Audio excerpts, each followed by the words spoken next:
Esferas da Vida. Apoio Cultural. Porta Joia Lingerie. Sempre com o melhor atendimento e os melhores preços. Luz, câmera e ação. Cine Teatro Matão. Com cultura, a vida tem mais sentido. Tijuca Restaurante Bar. A esquina mais carioca de Araraquara. Clínica da Audição. Comprometimento na reabilitação auditiva.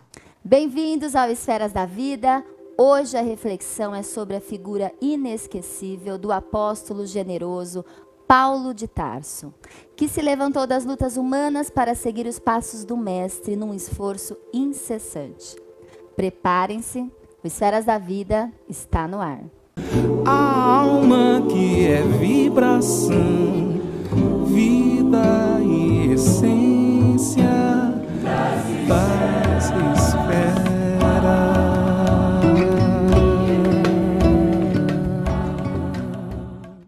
Transmitido pela TV Cultura Paulista, pela Rede Amigo Espírita e pela TV Mundo Maior, um olhar sobre a doutrina espírita começa agora. Conversaremos hoje sobre o apóstolo dos gentios, Paulo de Tarso. Como o exemplo do grande convertido pode se fazer mais claro em nossos corações, a fim de que cada um de nós possa entender o quanto nos compete trabalhar e sofrer por amor a Jesus Cristo. E é com ele, com Arthur Valadares, que a gente conversa hoje sobre esse assunto tão importante. Arthur, seja muitíssimo bem-vindo aqui no Esferas da Vida. Eu que agradeço mais uma vez pela oportunidade de estarmos juntos, é sempre uma alegria, especialmente hoje conversando sobre essa figura tão inesquecível, né, da história do cristianismo, esse exemplo tão inspirador, que ele possa realmente, ao final do programa, que todos possamos sentirmos mais inspirados pela sua jornada e pela sua transformação. Com certeza, Arthur. E você é cofundador do Núcleo de Pesquisa do Evangelho Paulo de Tarso, né? Então, assim, tenho certeza que você vai nos ajudar muito a conhecer melhor a história, a vivência de Paulo de Tarso, para a gente conseguir, de alguma forma ou outra, né, refletir e começar a pensar e modificar as nossas atitudes ou nos transformar. Enfim, a história é muito bonita e a gente poderia começar pelo contexto histórico, a gente entender quem era Saulo, como que foi essa conversão, quando, onde, como. Esse é um aspecto muito importante, assim, a gente entender como foi o processo de formação mesmo do apóstolo, porque isso nos auxilia a ver como que o alto também opera sem que muitas vezes vejamos, e como que o apóstolo foi sendo preparado desde a infância para a missão, a tarefa que viria depois a desempenhar, né, no cristianismo, na divulgação da mensagem do Mestre. Então, basicamente, alguns pontos importantes que a gente precisa entender da sua vida, até para entendermos depois a sua própria missão, os seus escritos, né, as suas cartas. Ele era um judeu, né, da tribo de Benjamim, da diáspora, que nasceu na cidade de Tarso, que fica hoje ali na Turquia. E ele, é interessante, alguns estudiosos, especialmente um deles, Nicholas Thomas Wright, que escreveu um livro, Paulo, Novas Perspectivas, que veio refundar um pouco os nossos entendimentos sobre a figura do apóstolo, ajudando-nos a fazer uma leitura dos seus escritos a partir mesmo dessa formação que ele teve. Ele vai definir Paulo como um homem universal no seu tempo, porque ele tinha pontos de contato com, digamos assim, naquela região, os três mundos mais importantes de então, né? O primeiro é o próprio mundo em que ele nasceu, ele era hebreu, né, judeu, da tribo de Benjamim, e foi educado desde a mais tenra infância aos pés de um dos maiores mestres do seu povo, né? Gamaliel, que todos nós conhecemos, que era neto de Hillel, que é por muitos considerado um dos maiores rabinos de todos os tempos, que tinha uma leitura, digamos assim, da Torá ou da lei, muito universalista, muito amorosa, né? Existiam algumas correntes principais entre os sábios da Torá de então, e ele era um desses que criou uma das principais escolas, e uma escola mais abrangente, uma escola que estava mais disposta a acolher aqueles outros povos, que estava mais disposta a ter uma interação mais profunda, enquanto existiam outras escolas que se fechavam mais dentro do seio apenas daquele grupo, daquele povo. Então, a gente logo percebe que ele veio, Paulo foi educado dentro de uma linha ali do judaísmo do seu tempo, já o preparando para essa visão mais amorosa. O próprio mestre dele, Gamaliel, seria depois aquele que interviria, né, para auxiliar os discípulos de Jesus, os seguidores de Jesus. Extremamente justo, amoroso mesmo, vai, se propõe aí, num gesto de extrema humildade, conhecer a casa do caminho, e ali tem uma nova visão sobre aquele trabalho. Né? Então ele chega a intervir quase como um advogado, auxiliando muitos discípulos depois. Então a gente já vê que ele foi sendo educado dentro dessa linha mais amorosa, né, de compreensão da lei, da Torá. Embora ele tenha se encaminhado depois, à medida que foi crescendo, para uma linha mais rígida, uma postura mais rígida, ele foi sendo educado ali dentro dessa escola mais amorosa. Mas esse conhecimento todo foi muito importante depois, o conhecimento da Torá, da lei, da primeira revelação. Ele era um doutor da lei. Foi muito importante depois, a gente percebe muito isso nas suas cartas, porque ele pôde entender melhor qual era a missão do Cristo. Né? Conectando, fazendo as devidas conexões com a primeira revelação, a vinda de Moisés, ele soube ver onde o Cristo se encaixava, o que ele vinha fazer, ressignificando a primeira revelação. Isso depois da conversão. Isso bem depois da conversão. Mas a gente já vai vendo a preparação dele. Então esse primeiro mundo, o mundo do judaísmo em que ele cresceu, isso foi fundamental depois para a tarefa que ele viria a desempenhar.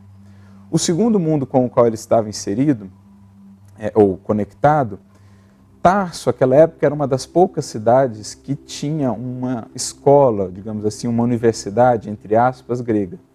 Existiam ali alguns mestres gregos que haviam se deslocado para Tarso por uma série de fatores políticos ou por perseguições, e haviam ali fundado uma escola de filosofia grega.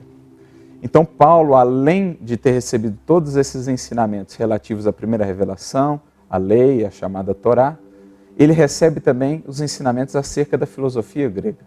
Então ele lida, ele conhece os textos gregos, grandes filósofos gregos. A gente vai ver, inclusive, ele citando-os depois nas suas cartas, ou quando no futuro ele estar em Atenas, ele recorre a uma passagem de Epimênides, que foi um filósofo grego. Então ele também foi educado à luz do conhecimento dos filósofos gregos, o que foi muito útil para ele realmente fazer esse ponto de conexão entre o mundo oriental e o mundo ocidental, que ele fez depois. Paulo talvez foi um dos grandes responsáveis na história da humanidade por fazer essa junção, essa fusão entre o pensamento oriental e o pensamento ocidental, dando as bases do nosso mundo moderno hoje, digamos assim. E isso foi muito importante, além do que o fato dele falar o grego fluentemente. Era como se fosse o inglês. Exatamente. Antigamente. O grego era o grego koiné, sobretudo, que era o grego mais popular, era quase que uma língua comum em toda aquela região por conta do processo de expansionismo, de conquista levado a efeito por Alexandre o Grande, né? Alexandre da Macedônia, alguns séculos antes, 3 séculos antes. Ele havia conquistado aquela região e o grego, portanto, havia se convertido quase que numa língua comum, o inglês, uma língua universal. Isso foi muito importante depois para ele, para poder se comunicar nos diversos lugares que ele viria visitar, com os diversos povos, as diversas culturas. Então, percebamos, a gente está falando do contexto histórico antes do que ele viria a fazer depois. Mas veja, isso é interessante da gente ver como que o alto trabalha sem que o saibamos. Isso foi muito preparado muito isso, estudado intelectualmente. Exato. E isso a gente já vai transportando para a nossa vida também, né? Fazendo uma ponte da vida de Paulo com a nossa, como que muitas vezes as circunstâncias em nossa vida se ajustam, sem que a gente olhe mais detidamente e perceba, e já é a atuação divina em nossa vida. Atuação que a gente fica a esperar, onde que eu não vejo Deus atuando, e ali ele já estava sendo preparado, né, para algo que seria muito importante depois que ele deveria de realizar. Então, o segundo mundo que ele transitou e que ele tinha um ponto de contato era o mundo grego. Né? E o terceiro, e também muito importante mundo daquela época, talvez naquela época, naquele momento o mais importante, era o mundo romano. Né? Toda aquela região estava sob o domínio do Império Romano, né? Um dos maiores impérios que existiu. Sim. que estabelecia ali os seus governantes locais para todas aquelas regiões, dava uma certa autonomia religiosa aos povos dominados, mas também trazia ali todas as suas características, trazia naturalmente certos progressos materiais, mas também a questão do domínio econômico, né, e tudo mais. Então Paulo, à época ainda Saulo, ele tinha o título de cidadania romana. Os estudiosos não sabem muito ao certo como ele o adquiriu, mas era, de certo modo, comum àquele tempo que o Império Romano concedesse esse título a cidadãos ou indivíduos, por exemplo, que de algum modo prestassem serviços ao Império, seja ajudando a, por exemplo, debelar uma rebelião. Então, alguns estudiosos vão propor que talvez o avô de Paulo, ou seu pai, tenham participado ali, auxiliado os romanos em abafar alguma rebelião, por exemplo, e então tenham recebido esse título que era depois passado às próximas gerações, né, de pai para filho e assim sucessivamente. Então ele tinha esse título de cidadão romano, que conferia a eles certas prerrogativas em toda a região do Império Romano que depois seriam fundamentais para a sua tarefa. Ele, à época, era extremamente influente. Exatamente. Então, essa questão dos três mundos já é muito importante para a gente entender a figura de Paulo. E quando se fala, ele era um doutor da lei, significa que ele era como se fosse um juiz hoje? Para a gente tentar personificar hoje, quem seria Paulo? Quem seria Saulo hoje? Exato. Um juiz de direito? Não seria bem isso, né? Era mais do que um juiz de direito? A época era um pouco diferente a configuração da sociedade, mas então, avançando um pouco na vida dele, depois, em algum momento, ele se muda para Jerusalém, não sabemos propriamente quando se deu essa mudança, mas ali ele vai logo se mostrando como um indivíduo de muito cabedal, de muitas, digamos assim, de muitas possibilidades, né? Logo ele vai sendo tido por um prodígio, por um jovem em que o seu povo depositava muitas esperanças. E assim ele vai ganhando, naturalmente, influência junto àquele que era o tribunal mais importante do seu povo, que era, ao mesmo tempo, um tribunal social, mas religioso, que era o chamado Sinédrio, né? Então era uma coisa ainda meio misturada, as instituições estavam meio misturadas. Sim, religião e política, exatamente, né? no seio daquele povo, e ele vai ganhando ascendência. Gamaliel era um dos membros do Sinédrio. Saulo depois viria a ocupar justamente o cargo de Gamaliel junto ao Sinédrio, mas ele veio ganhando em prestígio pela sua habilidade oratória, pela sua eloquência, pelo seu conhecimento e também pelo seu vigor, né? Pela sua fidelidade. Ele era, desde a mais tenra juventude, muito sério, muito disciplinado naquilo que se propunha fazer e muito ousado, digamos assim, muito visionário, né?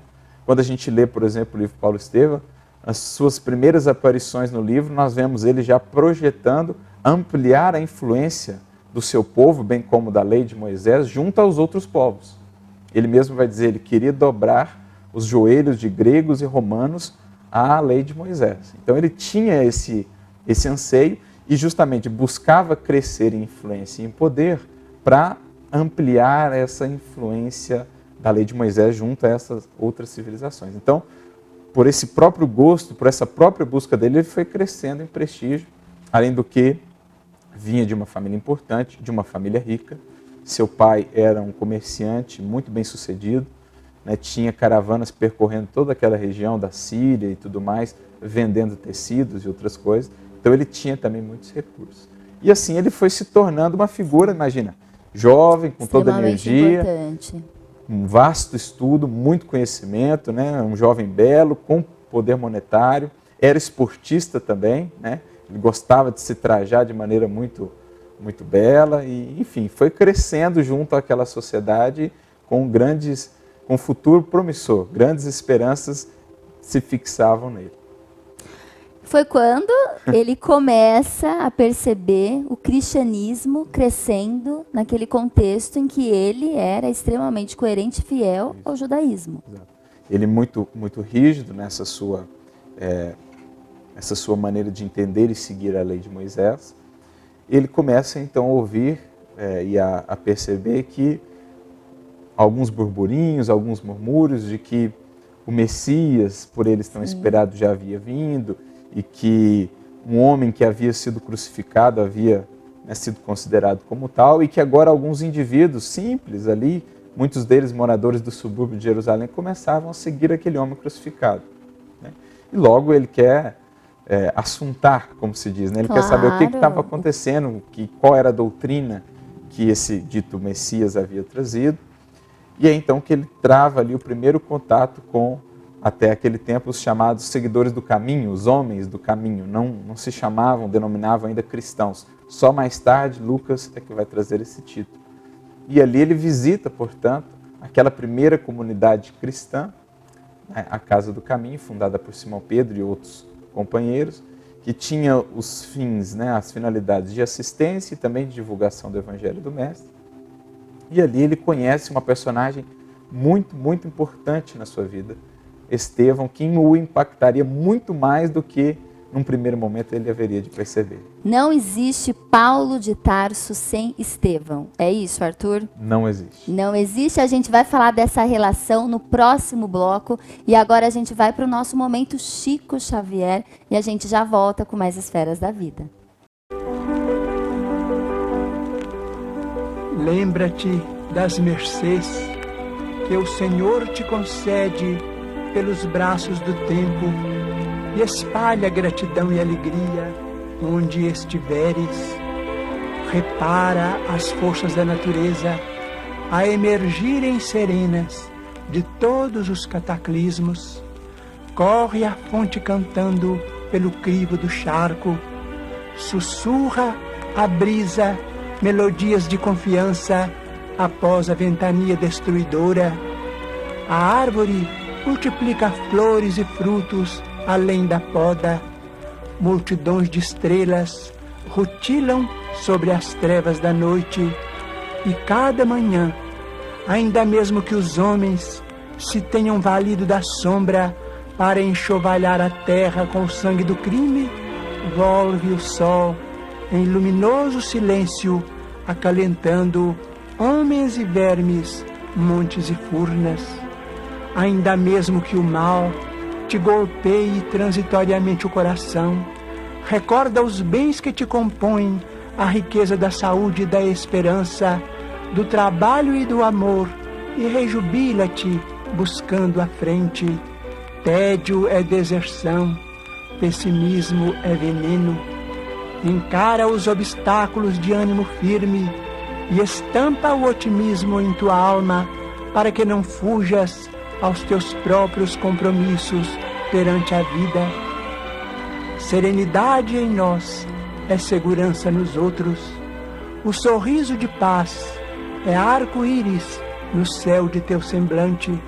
Regozijai-vos sempre, diz-nos o apóstolo Paulo, e acrescentamos: rejubilemo-nos em tudo com a vontade de Deus, porque a vontade de Deus significa bondade eterna. Paz espera. Paz espera.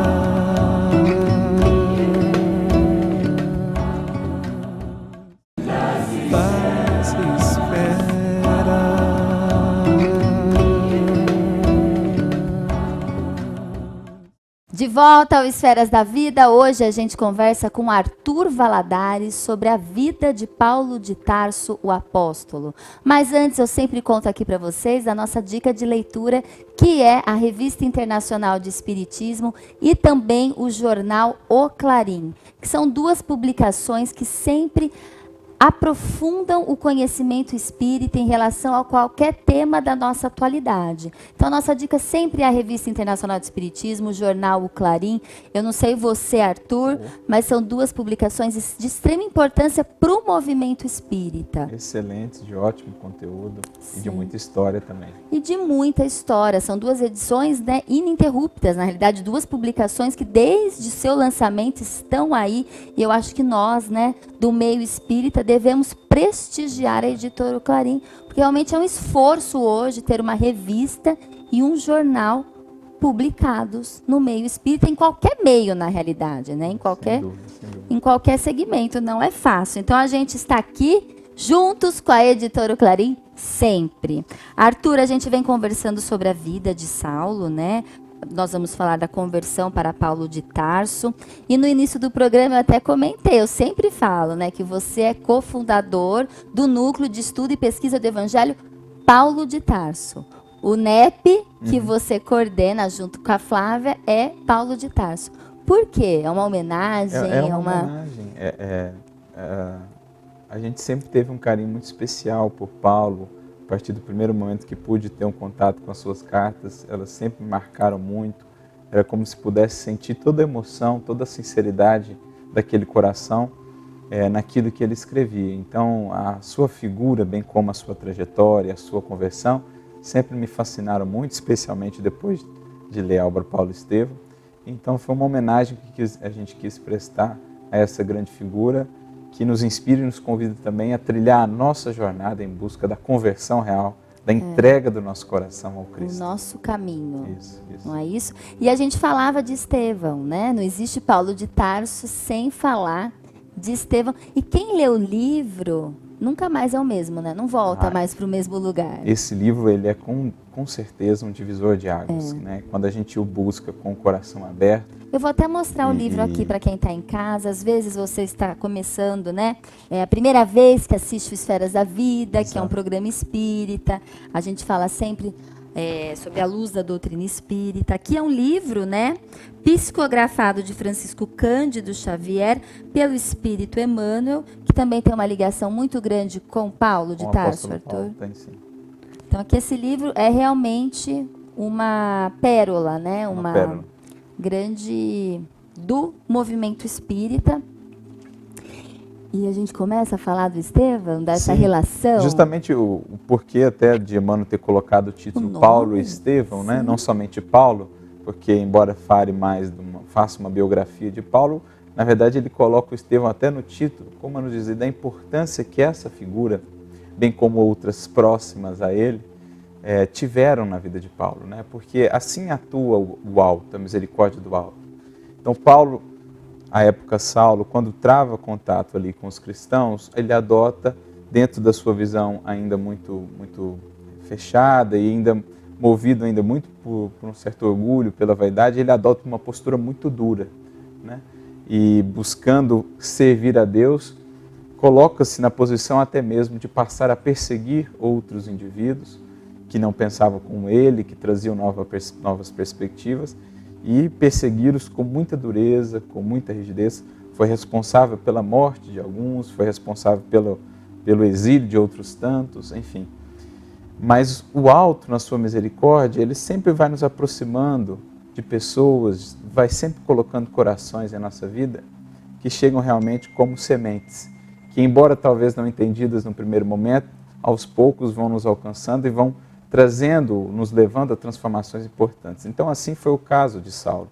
Ele estava muito fixado ainda numa ideia da vivência e do serviço a Deus mais exterior, né? Tanto é que ele estava preocupado antes em converter e dobrar os joelhos de gregos e romanos que não pensavam como eles, mais preocupado com isso do que propriamente com olhar para dentro de si e trabalhar ainda o orgulho, a vaidade que trazia. E quando ele vê aquele outro jovem naquela casa simples, humilde, em meio ao povo ali sofrido, né, do subúrbio de Jerusalém, também muito inteligente, com um uma grande poder capacidade oratória que o impressionou e de certo modo até o tocou no seu coração, que ele precisou se fechar ali um pouco, ele fica impressionado, né? E ele fala, mas o que é isso? Como é que pode? E então ele, num movimento de resistência, começa a perseguir e elege a figura de Estevão como o alvo principal. Talvez porque ele fosse jovem como ele também, talvez porque aquela capacidade dele ferisse a sua vaidade. Ao final eles têm um breve diálogo que o deixa profundamente incomodado. Então ele elege aquela figura como o alvo das suas perseguições. Seu grande inimigo. Seu grande inimigo, seu grande adversário. Mas Estevão assim não procede, né? Estevão, mesmo submetido às perseguições e humilhações que ele passa depois, não queremos contar tanto do livro, até para deixar um pouquinho aí do gostinho da curiosidade, sem tantos spoilers, mas algumas coisas a gente tem que contar, até para incentivar. Mas Estevão, então, com uma postura absolutamente cristã, realmente um espírito iluminado desde realmente, o início do livro. Um espírito realmente a gente pode ver ali um espírito realmente já muito adiantado em termos de conquistas morais e progresso espiritual. Ele mantém essa postura firme de humildade, de amor, de fé, de coragem, e com isso ele lança sementes no coração de Paulo, ainda que esse relutasse. Sementes que mais tarde, no momento propício, haveriam de, digamos, florescer, frutificar, e toda aquela inimizade haveria de se converter numa belíssima amizade, porque quis o Cordeiro, o Mestre, que nos pórticos de abertura do seu Evangelho se unissem ali o primeiro perseguidor com o primeiro perseguido. Quis que eles se formassem a primeira grande amizade, talvez, assim, bela amizade do cristianismo, o primeiro perseguido com o primeiro perseguidor. Então, como sabemos, Estevão morre amando de Paulo, né, martirizado por ordem de Paulo.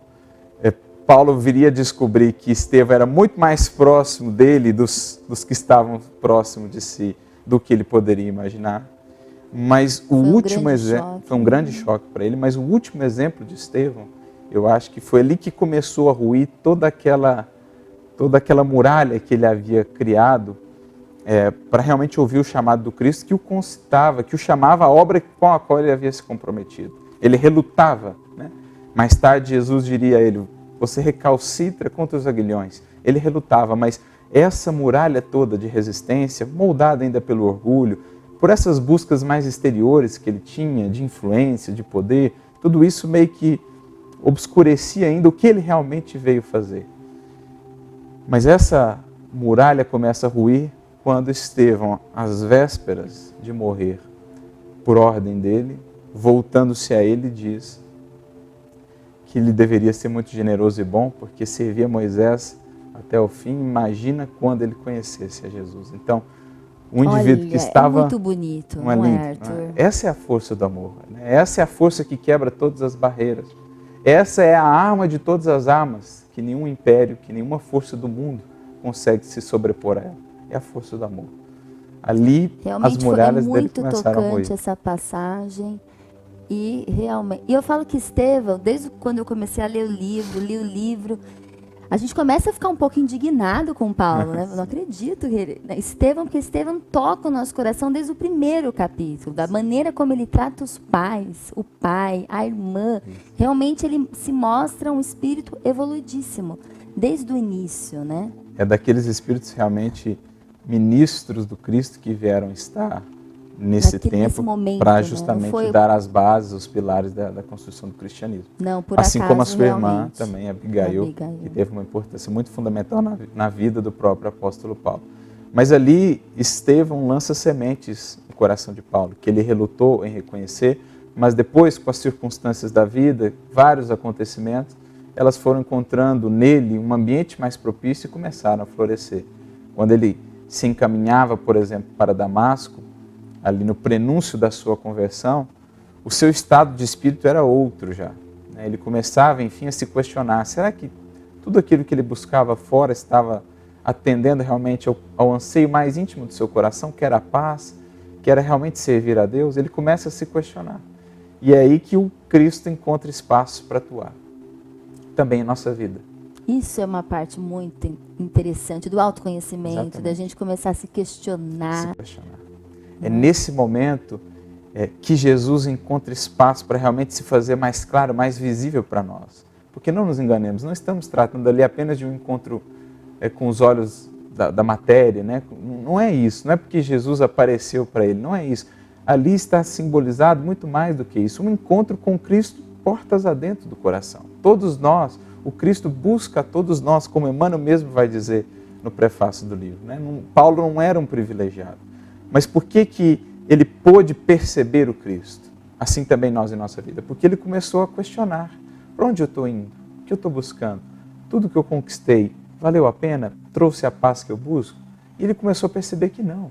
Porque embora tudo aquilo que ele tinha, poder, influência, juventude, beleza, fortuna e etc, eloquência, inteligência, ele não tinha paz. E ele ficava admirado com os cristãos. Exato. Que mesmo no momento da morte, Estevão e outros que ele presenciou, ele percebia a paz neles. No momento da morte. das Né? perseguições. Das perseguições. Então esse contraste, e aí a gente entende melhor o que Jesus queria dizer quando se referia aos seus discípulos como a luz do mundo. São aqueles que fazem contraste mesmo, que diante das sombras apresentam um caminho diferente, uma luz diferente antes não vista. Assim foi Estevão para ele. Né? Ele que buscava tanto aquela paz, com todas as facilidades terrestres, não a havia encontrado, mas viu naquele homem que morria, martirizado por mando dele, ele viu naquele semblante uma paz, uma serenidade, uma confiança e um amor que ele não havia visto antes. Como também E o perdão. e o perdão. Nos cristãos que ele havia também mandado perseguir. Então aquilo chacoalhou ele, ele começou a rever, a fazer um censo, um recenseamento. Não por acaso, no Evangelho, Jesus nasce num período de censo. Porque isso representa simbolicamente que o Cristo começa a nascer em nós quando nós fazemos um censo, um recenseamento interior de valores, de metas, de propósitos, enfim, do que temos sido, do que estamos buscando. Quando a gente faz um censo, então o Cristo começa a nascer em nós. Assim foi em Saulo, ali iniciando o seu processo de conversão. As sementinhas de Estevão ali começaram a realmente florescer e a frutificar num processo que demandaria depois muitos anos e muito trabalho para se consolidar. E quando ele vê Jesus, essa cena maravilhosa, que é contada aqui no livro Paulo e Estevão, ele já pergunta para Jesus: que queres que eu faça? Isso. Aí a gente vê, e por isso que a gente fala que a vida de Paulo é muito bonita, porque ela tem muitos pontos de contato conosco. Né? Muitos de nós, como ele, também nos transviamos, nos afastamos, somos ovelhas transviadas que o Cristo vai buscar. Ele não era um privilegiado, ele tinha naturalmente as suas conquistas, disciplina, força, uma pessoa muito dedicada, mas ele se afastou ali pelos caminhos do orgulho, da vaidade, ele havia fugido dos propósitos com os quais havia se comprometido. Tanto que quando Estevão está morrendo, ele vê Jesus e ele vê o Cristo olhando com um olhar entristecido para Paulo, para Saulo, né? E diz: Senhor, não lhe imputes esse pecado. Então, ali a gente vê mais um ponto de contato da vida de Paulo com a nossa. Primeiro, essa misericórdia do alto que sempre nos busca. Não importa o quanto você tenha se equivocado, o quanto você tenha se mergulhado nas sombras do orgulho, do egoísmo, dos equívocos. Paulo foi duro, Paulo torturou pessoas, perseguiu pessoas duramente, mas a misericórdia divina o foi buscar. Assim com cada um de nós, não importa o quão fundo tenhamos descido, o amor do Cristo é maior do que todos os abismos, do que toda a distância que a gente possa criar entre nós e Ele. Então esse é o primeiro ponto de contato. E o segundo bonito é esse, ensinando-nos a como proceder. Ele não se prende na culpa. Isso é importante, Ele não Arthur. se prende na autopunição. Falou: nossa, meu Deus, o que eu fiz, e fica ali se martirizando. Ele falou: não. Bom, então agora aqui é corrigir rota e trabalhar. Agir é o amor que cobre a multidão dos equívocos. Senhor, o que queres que eu faça? Então isso é uma lição imortal para nós. Todos nós que temos os nossos complexos de culpa, todos nós que na nossa trajetória espiritual já nos equivocamos muitas vezes. Ao invés de nos prendermos ao passado, aprendamos com ele, olhemos para o futuro e perguntemos a Jesus: Mestre, e agora? O que eu faço? Ele foi muito assertivo, ele não olhou para trás, ele seguiu. E isso era uma conquista já bonita desse espírito, a resolução, né? A força de vontade, a disciplina. Isso ele tinha e compete a cada um de nós, desenvolver, né? Porque é o motor da evolução do espírito. O que faz nos avançar na senda do progresso? Qual a primeira faculdade, como diria Leon Denis? Faculdade soberana da alma, que move a alma. É a vontade. É a vontade. Então, essa vontade, ele agora vai reorientá-la, direcioná-la. Aquela mesma energia usada nas perseguições, ele vai agora reorientar no processo de transformação íntimo que ele precisaria fazer. Não nos enganemos, não é de um salto que ele se torna, né, o apóstolo Paulo. Ele precisou passar por um longo processo. Trabalhou muitos desafios. Mas ele reorienta aquilo e pensa: agora é olhar para o futuro. Assim é na nossa jornada. Não nos fixarmos no passado. O passado é assim, é como no retrovisor do carro. Eu olho para saber se está vindo alguma coisa, para dar aquela olhada, aquele relance, mas eu tenho que manter os olhos para frente. Assim foi a postura que ele adotou, que é para nós uma lição muito preciosa para a nossa caminhada. Muito, muito mesmo. A gente vai para um pequeno intervalo e a gente já volta com mais Esferas da Vida. Paz espera.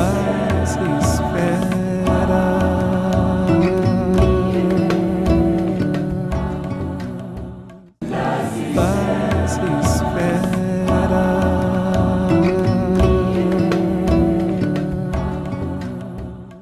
De volta ao Esferas da Vida, hoje a gente conversa com Arthur Valadares sobre Paulo de Tarso, o apóstolo, e a gente finalizou o segundo bloco conversando sobre a grande transformação, sobre a passagem em Damasco, da conversão, de quando ele começa a entender e fazer essa grande transformação, Arthur.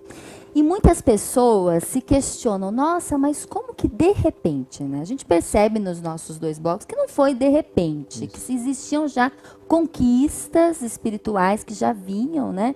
Junto de Saulo, que ele só, na realidade, adicionou aí os valores, agregou. E a gente também poderia conversar um pouquinho agora sobre as nossas transformações, né? Começar a entender como que essa história nos ajuda e também, que não é tão simples assim a gente falar, né, Paulo, o grande divulgador do cristianismo, né, um dos maiores divulgadores. O cristianismo existe hoje por conta de todo o trabalho de Paulo, mas teve, né, entre aspas, um preço, né? Não foi tão simples assim. Ele teve grandes desafios nessa caminhada de divulgação, não foi isso? Isso, é importante frisar isso, né? Paulo tinha determinadas conquistas já, como falávamos, a vontade, essa determinação, a disciplina, mas ele agregou aí a esse processo, e aqui é importante para todos nós, ele agregou muita vontade, muito empenho, muita dedicação, como Emmanuel mesmo diz no prefácio do livro, quando ele desperta, entre ele e o Cristo, ele percebe, existia um abismo que ele soube transpor, que ele soube ir avançando, com muito empenho, com muita dedicação, com muito sacrifício. Então, não foi de uma hora para outra que ele se converte no apóstolo Paulo. Ele tinha muitas coisas internas a trabalhar com ele. A própria, ali os resquícios dos remorsos, das perseguições, determinados sentimentos, determinados hábitos, tudo isso ele precisou de muito tempo e muito esforço de vontade para ir transformando. É por isso que depois ele vai ao deserto, ali ele convive, medita, né, mergulha realmente em si mesmo para identificar tudo o que ele precisaria transformar.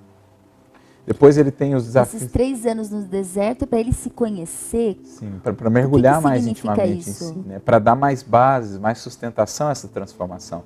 Antes que ele pudesse realmente ir para o trabalho, ele precisaria primeiro construir bases mais sólidas, porque num primeiro momento, no ímpeto, após a conversão, ele já quer logo pregar e divulgar, e ele vê que as coisas não dão muito certo e recebe um conselho muito importante de Ananias, que foi um grande amigo seu, que diz, Paulo, primeiro você precisa, né, ajuntar as sementes. O Cristo te deu a tarefa do semeador.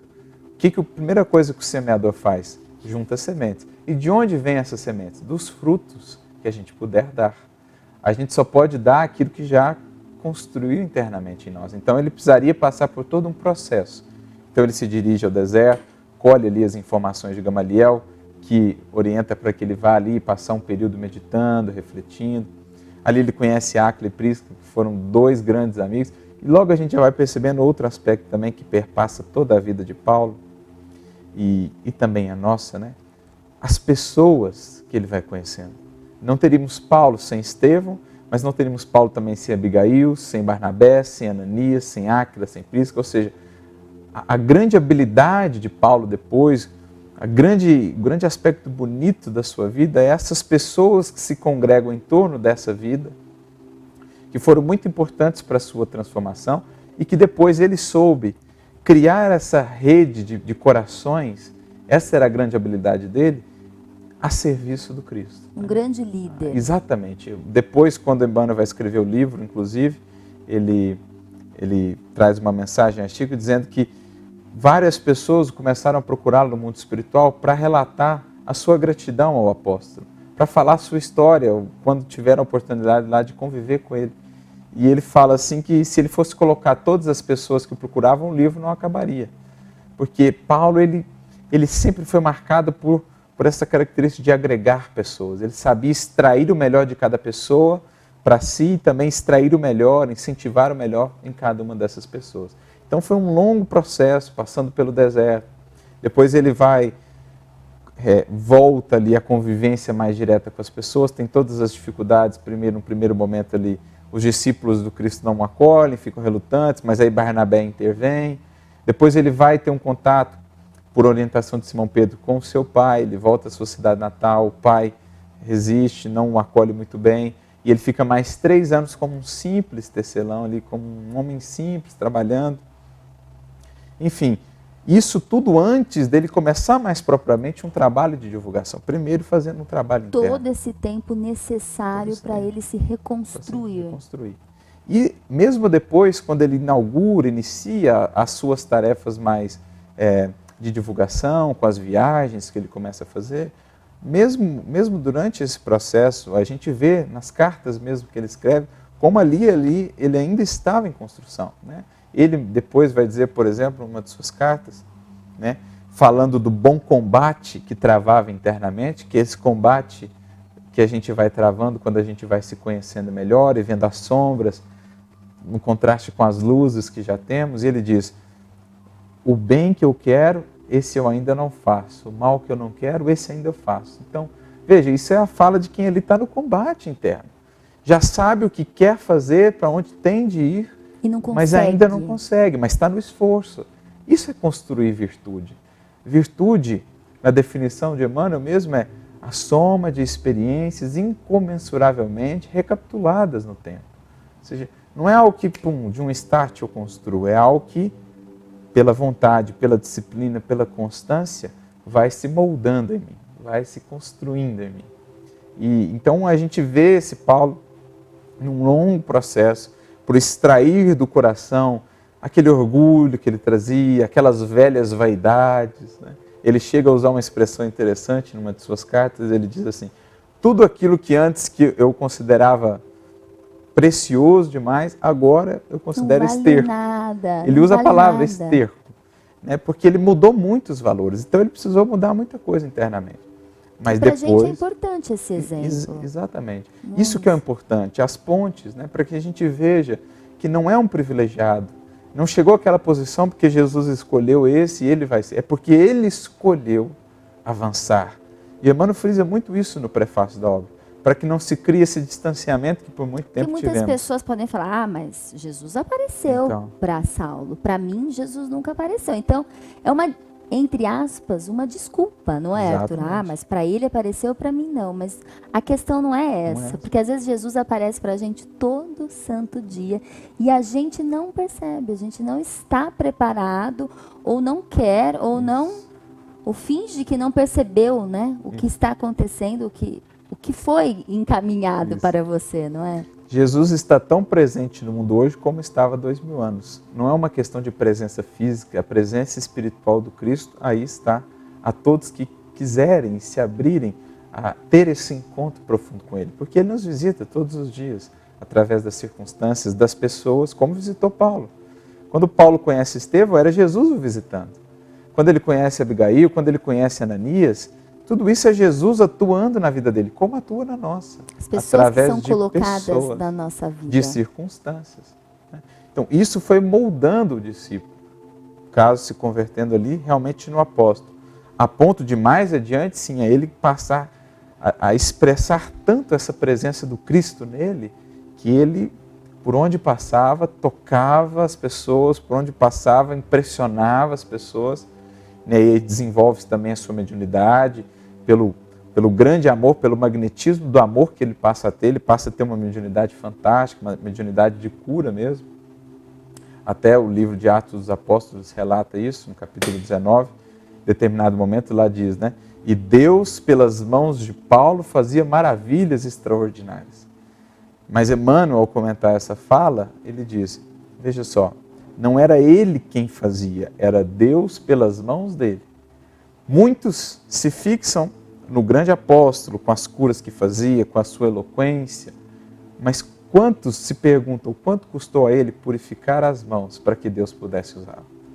Essa é a grande questão. O tanto que ele foi apedrejado, quase morto, preso, enfim. As Ele sofreu perseguições todas as perseguições possíveis para a época, não foi Exatamente. isso, Arthur? E a fé sempre movendo, sempre o conduzindo. Foi perseguido, passou por naufrágios. Quando ele sai para as viagens com Barnabé, não sabiam onde haveriam de dormir, não sabiam o que comeriam, não tinha bússola, não tinha GPS. Iam sendo conduzidos realmente muito por fé, por confiança. Se entregavam. Se entregavam. Sofreu muitas vezes as chibatadas, né? Foi agredido muitas vezes, mas ainda assim sempre buscava no Cristo, nessa relação profunda que ele soube construir com Cristo, a força. Como ele dizia, tudo posso naquele que me fortalece. Então ele sentia esse Cristo a pulsar no seu coração, esse amor o movia, então ele superava todos esses obstáculos. Mas isso fica para nós como lição de que não são predestinados, propriamente escolhidos. Claro que cada um vem para a Terra com uma proposta de trabalho. Cada um vem com o seu ministério, com a sua tarefa. Ele tinha a dele, nós temos a nossa. Mas cabe a cada um de nós fazermos escolhidos. Muitos os chamados, poucos os escolhidos. Não porque Deus escolhe alguns particularmente, mas é porque a criatura que se faz escolhida no esforço de avançar. Criatura pronta para o trabalho. E que se Para se aperfeiçoou para entregar. trabalhar, né? Quando ela encontra boa vontade, quando há boa vontade, ela vai sendo aperfeiçoada pelo mestre Ela para vai trabalhar. se agigantando, na Isso, se realidade. agigantando. Conforme o trabalho vai acontecendo Exatamente. e a pessoa assume aquela responsabilidade. Como E ela a vida cresce dele. junto com o trabalho. Ela né? cresce junto com o trabalho. Porque a gente nunca pode esquecer que a principal finalidade do nosso trabalho com o Cristo no mundo é trabalhar a nós mesmos. A questão é interna, não é externa. Muito mais do que exterior. Claro que a gente vai, né, no nosso trabalho, vamos amparar a muitos, auxiliar a muitos, né, dentro das nossas possibilidades, mas primordialmente a finalidade do trabalho é nos trabalhar, né, é trazer um pouquinho mais dos traços do Cristo para nós, como diz Paulo, nos revestirmos de Jesus. Paulo entendeu o chamado dele, não foi isso? E a gente, Arthur, há 2000 anos, há mais de 2000 anos, aqui, sendo... Eis a grande pergunta. Eis a grande A pergunta. gente já atendeu, já ouviu o chamado, já o atendeu, ou ainda recalcitramos contra os aguilhões? Porque a vida com Cristo é uma vida de esforço, de empenho, de trabalho, de sacrifício, mas também de profunda alegria, de profunda felicidade e de muito amor. Então foi isso que Paulo encontrou. Perdeu tudo o que eram as riquezas e as facilidades do mundo. Fez-se, entre aspas, pobre ali no mundo, mas enriqueceu-se em espírito e pôde fazer realmente a definitiva conquista, a mais preciosa de todas, a da paz. E essa entrega de Paulo, né, a misericórdia divina, a confiança em Jesus, é bem mostrado também na morte dele. Sim, Mas era é tal... um exemplo assim que não tem como não falar aqui no programa, né? É bonito porque a gente vê o que realmente são os poderes do Espírito, né? Porque nós, enquanto Espíritos, nós não estamos limitados a esse corpo. O nosso Espírito, ou o Espírito que somos, irradia, né? As virtudes que vamos construindo irradiam. E assim foi, era tal a construção de fé daquele homem já ao final da vida, quando ele está em Roma, que quando foi ser martirizado, ele que morreu tendo a sua cabeça decepada, né, foi decapitado, um dos soldados que foram designados para matá-lo, que estava ali com a espada em mãos, chega a tremer, porque uma energia vinha daquele homem que o assustava. E ele então chega a dizer assim, olha, eu lamento ter que fazer isso. Olha, eu que lamento situação por você. para o soldado. E então ele ouve daquele homem já todo marcado de cicatrizes, já encanecido, já tendo combatido bom combate, ele diz, não se lamente não, porque saindo daqui vou ao encontro do Senhor da verdade e da vida, enquanto você ainda vai voltar à convivência de Nero e dos seus asséculos. Qual de nós estará em pior posição? Portanto, cumpra o seu dever até o fim. Então, veja que fortaleza. Cumpra o seu dever até o fim. Olha a frase que ele Essa é a fortaleza dedica ao soldado. de quem, ou daqueles primeiros cristãos que diziam diante da morte, né, diante da morte, Ave Cristo, os que vão viver para sempre, te glorificam e te saúdam.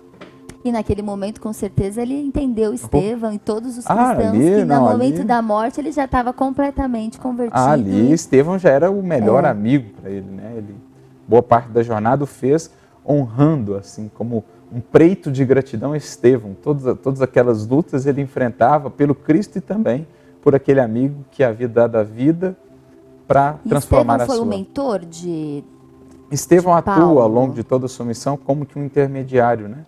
Jesus designa Estevão para ser aquele intermediário entre ele, o Cristo, diretamente, e o apóstolo Paulo encarnado. Inclusive, durante as cartas, quando ele escrevia, diz-nos Emmanuel que Estevão captava o pensamento das esferas crísticas e inspirava a ele para que pudesse registrar essas cartas imperecíveis. E algo importantíssimo que eu acho que não sei se dá tempo da gente falar é a mediunidade para o cristianismo. Porque não existiria o cristianismo como é hoje sem a mediunidade. O próprio Paulo dirá, né? O cristianismo sem o profetismo ou sem a mediunidade seria como um corpo sem alma. Tudo isso só foi possível justamente por essa interação do alto, das esferas superiores, amparando e sustentando Paulo e os outros primeiros cristãos nessa jornada.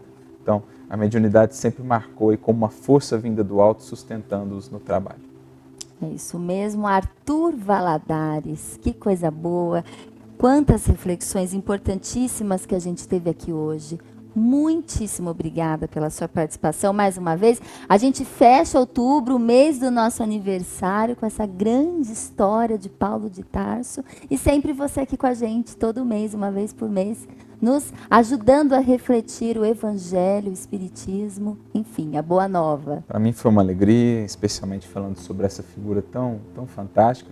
Como a gente pôde ver, é sintetizar uma vida como essa. Não um é programa fácil. É muito desafiador, mas é justamente a gente queria deixar o gostinho Claro. para aqueles que nos acompanham possam ir à obra e se saciar dessa história tão bela e desses corações que fizeram tanto por nós. É isso mesmo, e a gente não pode deixar de falar da Conesc 2019, que acontecerá agora, ó, no comecinho de novembro, dia 9 e dia 10 de novembro, em São Carlos. É você que está coordenando, Arthur? A gente é da equipe, né, da comissão organizadora. Quem quiser mais informações, programação, inscrições, entre no site www.conesc.org.br. Lá vocês vão encontrar o link e todas as informações. Teremos palestras do Arthur Valadares, da Eulália Bueno e também do nosso amigo Otacílio Rangel, que está sempre aqui com a gente no Esferas da Vida. Muito legal esse evento. Infelizmente, a gente tem que encerrar o programa. Arthur, muitíssimo obrigada. A gente fica por aqui. Todas as quintas-feiras eu encontro vocês às 10h15 da noite na TV Cultura Paulista, na Rede Amigo Espírita e na TV Mundo Maior. Um beijo e uma super boa noite para vocês. Até quinta-feira que vem.